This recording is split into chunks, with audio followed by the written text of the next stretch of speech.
चलिए शुरुआत करते हैं। फिर आज हम एक जो करंट अफेयर है यानी कि मई 1 मई 2026 का करंट अफेयर, ठीक है। तो अप्रैल का जो करंट अफेयर था वो फाइनली कंप्लीट हो गया है। आप जाके हमारे यूट्यूब चैनल एग्जाम नॉलेज में आप करंट मंथ की अप्रैल मंथ की जो करंट अफेयर की जो क्लासेस हैं वो आप जाके देख सकते हैं। अप्रैल मंथ का जो करंट अफेयर था वो बहुत ही आपके जो आने वाले एग्जाम है उसके लिए बहुत ही इंपॉर्टेंट है। तो सारी वीडियो आपको हमारे यूट्यूब चैनल पे प्लेलिस्ट है, वहाँ पे जाके आप देख सकते हैं। चलिए फिर हम शुरुआत करते हैं।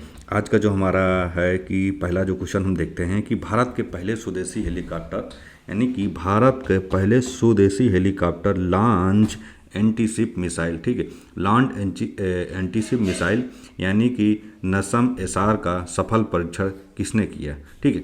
यानी कि भारत के पहले स्वदेशी हेलीकॉप्टर जो लॉन्च एंटीशिप मिसाइल है यानी कि NASM SR का सफल परीक्षण किसने किया। अब इसमें हम देखते हैं किसने परीक्षण किया, तो जैसे इसरो, DRDO, HL या भारतीय नौसेना, ठीक है। तो अगर हम सही आंसर देखें तो जो ऑप्शन नंबर बी है यानी कि DRDO जो है वो क्या किया है कि स्वदेशी हेलीकॉप्टर लॉन्च एंटीशिप मिसाइल को क्या किया है, एक सफल परीक्षण किया है, ठीक है। तो अगर हम देखें तो यानी कि भारतीय DRDO और भारतीय नौसेना ने क्या किया है, उड़ीसा के तट पर यानी कि उड़ीसा के तट पर NASM SR यानी कि Naval antiship missile short range, ठीक है, क्या है कि Naval antiship missile short range का क्या किया है, एक सफल परीक्षण किया है। यह जो मिसाइल है लगभग 55 किलोमीटर की दूरी तक मार कर सकती है, ठीक, कितनी किलोमीटर यानी कि 55 किलोमीटर तक की दूरी को क्या कर सकती है, मार कर सकती है। और दागो और भूल जाओ, ठीक है, यानी कि इसका जो नाम है दागो और भूल जाओ यानी कि फायर एंड फॉरगेट तकनीक पर क्या है, आधारित है, ठीक है। यानी कि आप दाग दो और भूल जाओ। फिर ये 55 किलोमीटर की रेंज तक क्या है, ये इसका एक दूरी जो है वो तय की गई। अब हम देखते हैं हमारा जो अगला क्वेश्चन है कि ई प्राप्ति, ठीक है, ई प्राप्ति जो है, प्राप्ति यानी पोर्टल जो हाल ही में चर्चा में रहा है, ये किस संगठन द्वारा लॉन्च किया गया, ठीक है।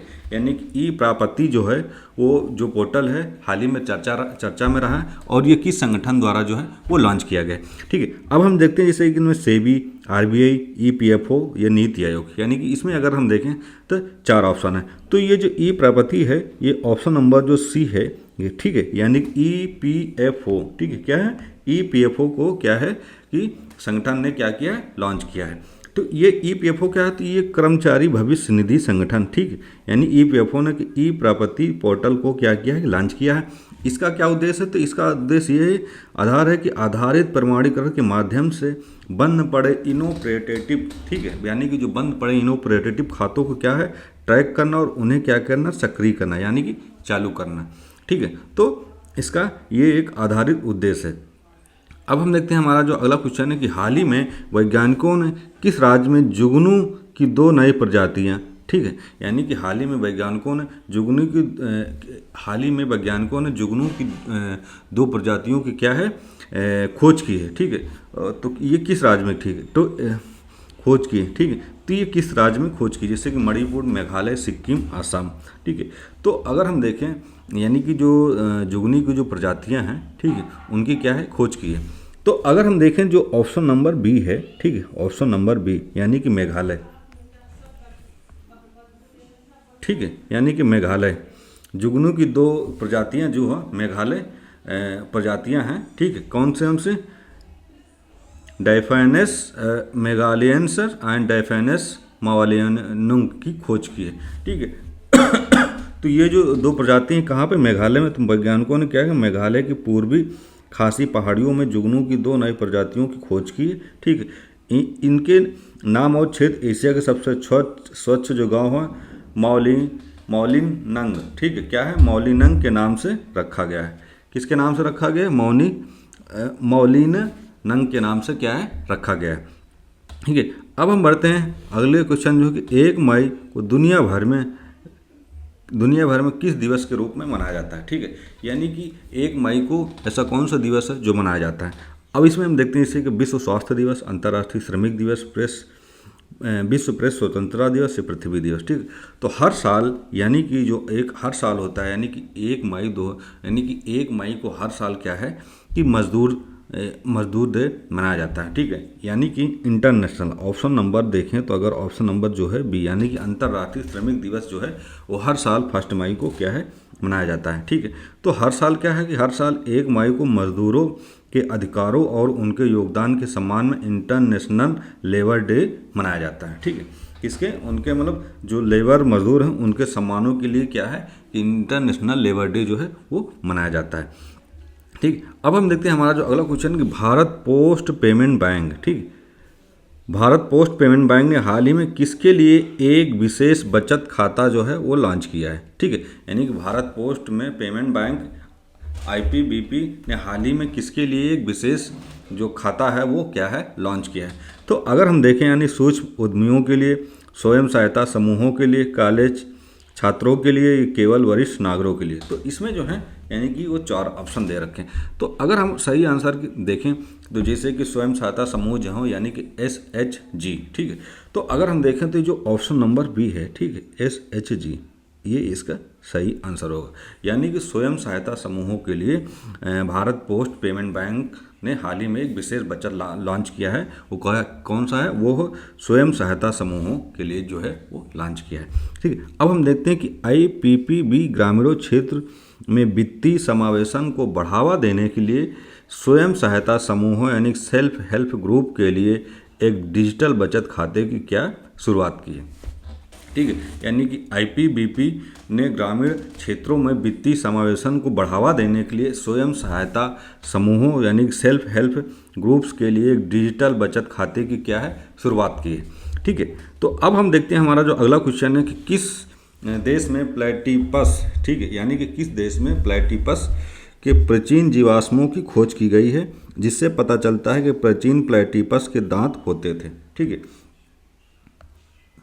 एक मिनट, ठीक है, यानी कि किस देश में प्लेटिपस के प्राचीन जीवाश्मों की खोज की गई है, जिससे ये पता चलता है कि प्राचीन प्लेटिपस जो होते थे उनके दांत होते थे। अगर हम देखें दक्षिण अफ्रीका, इंडोनेशिया, ऑस्ट्रेलिया, ब्राज़ील, ये 4 ऑप्शन है।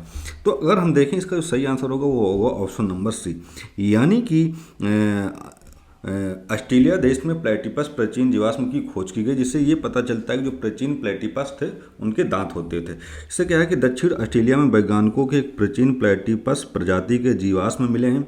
वर्तमान प्लेटिपस यानी कि अंडा देने वाले स्थानधारी के दांत जो है वो नहीं होते थे। ठीक है, यानी कि अगर हम वर्तमान के देखें तो वर्तमान जो अंडा देने वाली जो स्थानधारी होते हैं उनके दांत नहीं होते, लेकिन इसके खोज से उनके विकासवादी इतिहास पर एक नई रोशनी डाली। यानी कि अब जो इसकी खोज की गई इससे एक नया विकास ये हुआ है कि यहाँ पर क्या है कि जो जीवाश्म की जो खोज की गई है ऑस्ट्रेलिया में, उससे ये पता प्राचीन के जो प्लेटिपस होते थे उनके क्या है उनके दांत होते थे। ठीक है, अब हम देखते हैं हमारा जो अगला क्वेश्चन है, यानी वर्ष 2025-26 में भारत की कुल कृषि निर्यात कितना दर्ज है, यानी कि एग्रीकल्चर एक्सपोर्ट कितना दर्ज किया गया है। अगर हम 25-26 की बात करें तो भारत का कुल कृषि निर्यात जो है वो कितना था। ठीक है, अब इसमें हम देखते हैं जैसे कि 45.20 बिलियन डॉलर या 52.55 बिलियन डॉलर या 60.10 बिलियन डॉलर या 40.55 बिलियन डॉलर, यानी कि इसमें अगर देखें 4 ऑप्शन। तो अगर हम देखें जो इसका जो ऑप्शन है यानी कि ऑप्शन नंबर जो बी है, तो भारत में जो है 2025 और 26 में भारत का जो कुल कृषि निर्यात यानी एग्रीकल्चर जो एक्सपोर्ट है वो 52.55 बिलियन डॉलर जो है वो क्या है ये दर्ज किया गया है। ठीक है, तो अभी तक अगर हम देखें तो 52.55 बिलियन तक पहुंच गया है, जिसमें चावल और समुद्री उत्पादों की जो भूमिका है वो भूमिका रही। ठीक है, यानी कि जिसमें क्या है चावल और समुद्र में जो समुद्र किनारे जो उत्पाद होने वाली जो चीज़ें होती हैं, ठीक है, समुद्र किनारे जो खेती होती है उनकी उत्पादों का इसमें क्या है मुख्य भूमिका रही। ठीक है, यानी कि चावल और समुद्र किनारे जो लोग खेती करते हैं उसका उत्पादन के लिए इसमें मुख्य भूमिका रही। अब हम देखते हैं हमारा जो अगला क्वेश्चन है कि हाल ही में चर्चा रहा पिपराहवा अवशेष। ठीक है, कौन से पिपराहवा अवशेष का संबंध जो है वो किस ऐतिहासिक व्यक्तित्व से है। अगर हम देखें तो वर्धमान महावीर, सम्राट अशोक, गौतम बुद्ध, गुरु नानक देव, यानी कि ये 4 ऑप्शन है। तो अगर हम इसका सही आंसर देखें तो इसका जो सही आंसर होगा वो होगा ऑप्शन नंबर सी, यानी कि पिपराहवा जो अवशेष है वो गौतम बुद्ध के एक ऐतिहासिक से संबंध रखता है। ठीक है, पिपरावा अवशेष। तो गौतम बुद्ध जो हैं वो पवित्र पिपरावा अवशेषों को हाल ही में क्या है, एक आध्यात्मिक कार्यक्रम के लिए लद्दाख ले जाया गया। तो ये मूल रूप से अगर देखें तो ये उत्तर प्रदेश जो है सिद्धार्थनगर जिले के प्राचीन कपिलवस्तु में खोजे गए हैं। ठीक है, यानी कि ये मूल रूप से अगर देखें तो उत्तर प्रदेश का जो सिद्धार्थनगर जिला है वहाँ प्राचीन, ठीक, तो कपिलवस्तु में क्या है, ये खोजे गए हैं।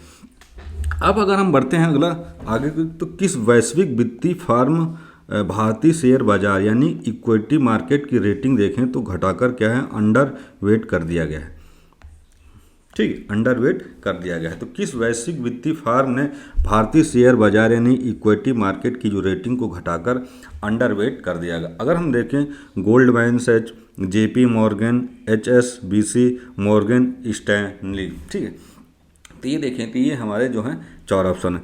तो अगर हम सही आंसर की बात करें, जिसका सही आंसर होगा वो होगा ऑप्शन नंबर सी, यानी कि HSBC जो है वो क्या है कि विश्व वैश्विक वित्तीय फोरम ने भारतीय शेयर बाजार यानी इक्विटी मार्केट की रेटिंग को घटा दिया है, घटाकर कर दिया है। तो क्या कर दिया HSBC। तो HSBC ने क्या किया कि भारतीय इक्विटी बाजार के जो उच्च मूल्यांकन है यानी कि वैल्यूएशन को हवाला देते हुए अपनी रेटिंग यानी अंडरवेट को कर दिया है, जिसका अर्थ ये है कि वर्तमान में अन्य बाजारों की तुलना में यहाँ कम निवेश की सलाह दे रहे हैं। ठीक, यानी कि इसका मतलब ये है कि जो इसका जो अर्थ है कि वर्तमान में जो अन्य बाजारों की तुलना में जो यहाँ पे क्या है, इसका जो निवेश है वो कम करने की सलाह दिया जा रहा है।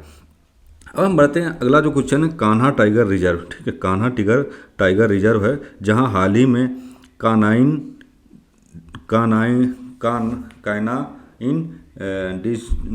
डिस्टेम्पर वायरस जो है CDV के कारण बाघों की जो मृत्यु हुई वो किस राज्य में, ये ठीक है।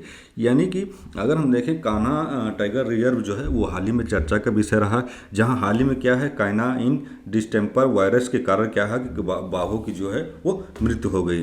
तो ये जो कान्हा टाइगर रिजर्व है ये किस राज्य में स्थित है। ठीक है, ये किस राज्य में स्थित, ये जो है ये ऑप्शन नंबर जो बी है, यानी कि महाराष्ट्र राज्य में जो हो कान्हा टाइगर रिजर्व है यहाँ स्थित है। तो अभी हाल ही में क्या है कि ये एक वायरस था कानाइन डिस्टेम्पर वायरस जो है उसके क्या कारण बाघों की जो है वो मृत्यु हो गई। ठीक है, तो मध्य प्रदेश के कान्हा टाइगर रिजर्व में एक बाघिन और उसके 4 शौकों की जो है वो मौत हो गई। तो संदिग्ध रूप से देखें तो CDV वायरस, कौन सा वायरस है, CDV वायरस के कारण उनकी मृत्यु हो गई। तो मध्य प्रदेश को टाइगर स्टेट के रूप में जाना जाता है। ठीक है, यानी कि मध्य प्रदेश जो है उसको टाइगर स्टेट के रूप में भी जाना जाता है। तो जिस वायरस के कारण मृत्यु हुई बाघ की वो है CDV वायरस, यानी कि काइनाइन डिस्टेम्पर वायरस के कारण क्या है बाघों की जो हो वो मृत्यु हो गई। ठीक है, तो यानी कि आज का जो हमारा करंट अफेयर की जो क्लास थी वो कंप्लीट हो गई है। तो प्लीज़ आप लोगों से यही एक रिक्वेस्ट करते हैं हमेशा कि प्लीज़ आप हमारे चैनल को लाइक करिए, सब्सक्राइब करिए, कमेंट करिए।